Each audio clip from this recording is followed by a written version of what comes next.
अभिलाषा। आज मैं आपको बताऊंगी भ्रष्टिका प्राणायाम के बारे में। जब हम प्राणायामों का अभ्यास करते हैं तो इनका भी एक क्रम होता है। तो सबसे पहले हम भ्रष्टिका प्राणायाम का अभ्यास करते हैं।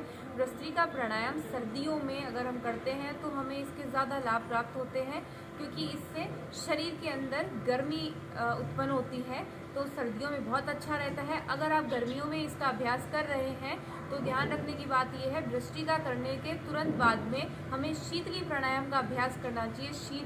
भ्रष्टिका प्राणायाम गर्माहट देता है और शीतली प्राणायाम से ठंडक मिलती है। और शीतली प्राणायाम सर्दियों में अवॉइड करते हैं क्योंकि उससे ठंडक मिलती है, तो थोड़ा सा इनको एक साथ करना ज़्यादा सही। मैं आपको बता देती हूँ कि भ्रष्टिका प्राणायाम का अभ्यास करने से हमें किन किन रोगों से निजात मिलता है।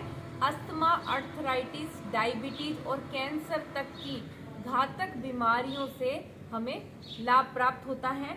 और मैं बता दूं, 3 दोष होते हैं, वात, पित्त, कफ, इनसे राहत मिलती है।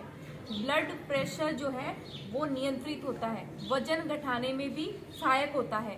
तनाव को कम करता है। आजकल हम देखते हैं कि स्ट्रेस की बीमारी हर किसी को रहने लग गई है।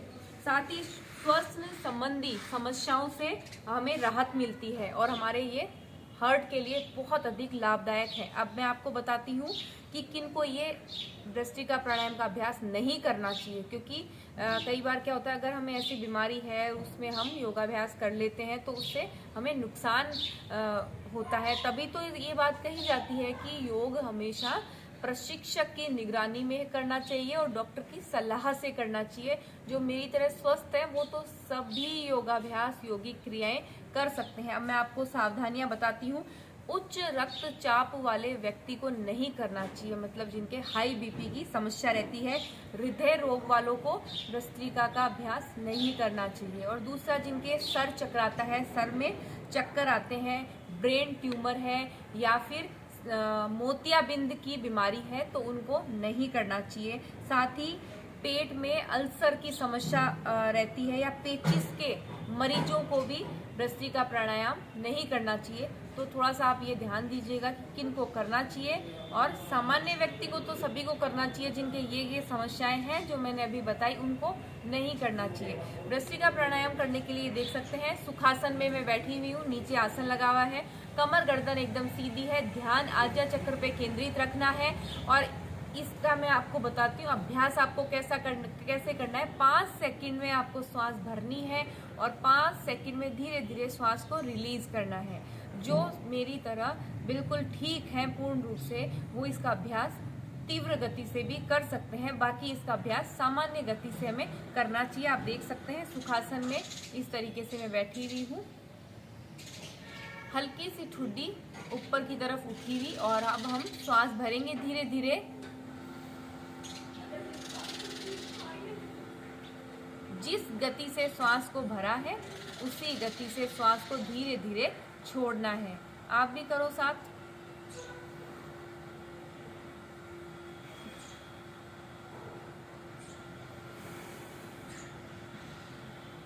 तो ये सामान्य गति से करना है, आप भी मेरे साथ करो।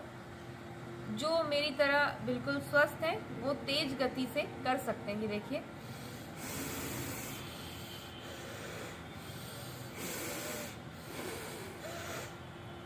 ये भ्रष्टिका प्राणायाम का अभ्यास है। देखिए, अगर आप नियमित रूप से करते हैं तो आप इसको, जैसे गर्मियों का ये समय चल रहा है, तो 5 मिनट तक भी कंटिन्यू कर सकते हैं। और अगर आप पहली बार शुरू कर रहे हैं तो आपको बहुत ही कहते हैं ना कि कम मात्रा में अभ्यास करना है।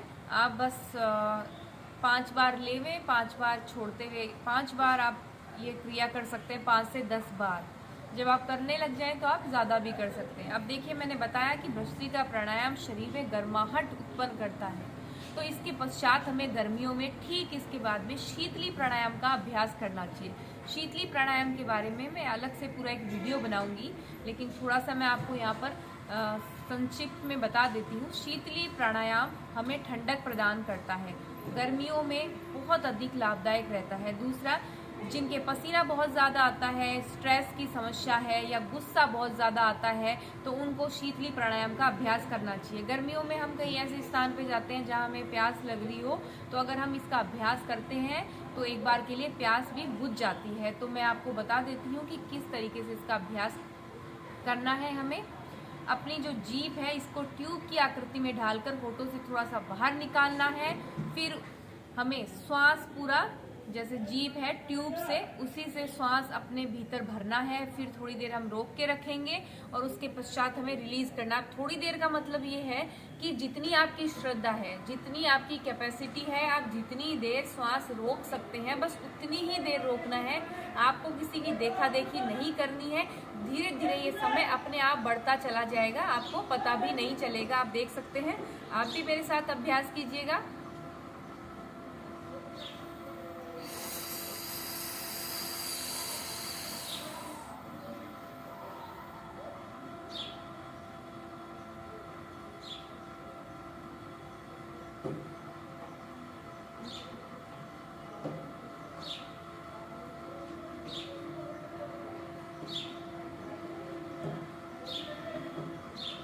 श्वास बाहर छोड़ दिया। तो ये शीतली प्राणायाम का अभ्यास है। एक बार मैं आपको फिर से करवा देती हूँ। जीभ है ट्यूब की आकृति में ढालेंगे।